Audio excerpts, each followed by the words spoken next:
Hi, my name is Amy. Welcome to Heal Thyself Book Club, where I summarize self-help books and answer your questions in the comments and at lives on Wednesdays. This is a summary of Chapter 11 of the book Spiritual Economics by Eric Butterworth, and this chapter is called A New Look at Tithing. Let's get into it.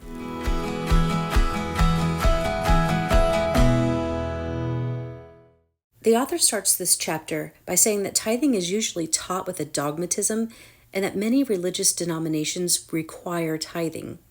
The author doesn't say that we shouldn't tithe, but that the time must come when we let go of rigid obligation of tithing so that we can spontaneously give in love and freedom and have the satisfaction that our giving equals or even exceeds the tithe.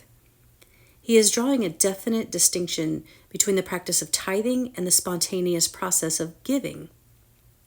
The author gives the classic example of William Colgate.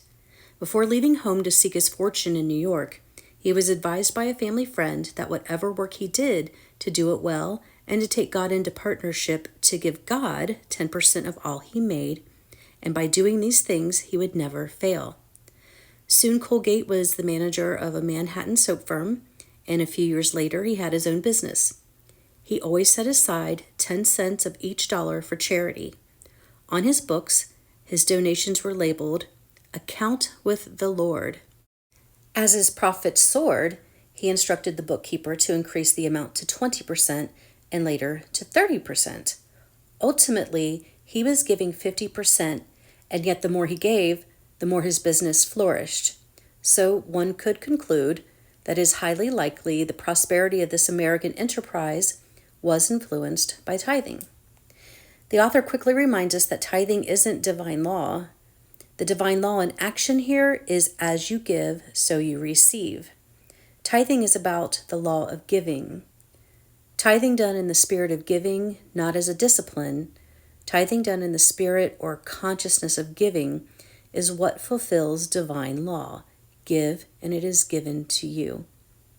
Another caveat with tithing is not to see it as a good investment, expecting to get back more than you give, seeing the dollar sign, so to speak. You want to check yourself on where you're giving from and what spirit are you tithing.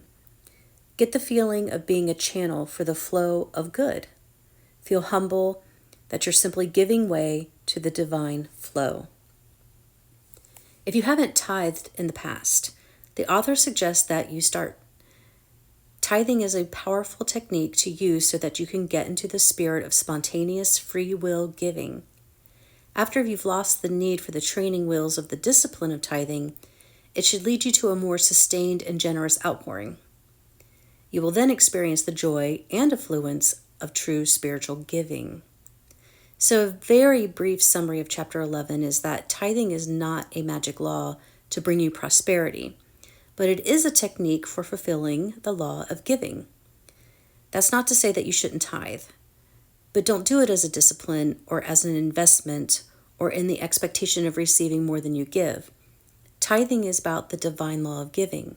Tithing, done in the spirit of giving, is what fulfills the divine law of giving. Give, and it is given to you. I hope this chapter helped you. I'll see you in the next video, a summary of Chapter 12, Spiritual Economics, where we will learn about a new world vision. Let me know what book you would like me to summarize next. I would love your input. I'm sending you oceans of love and peace, and I'm wishing you success in all your life missions and purposes. See you soon. If you enjoyed this summary, please press the like button and subscribe if you want more self-help chapter summaries in your life. From the bottom of my heart, thank you for your support.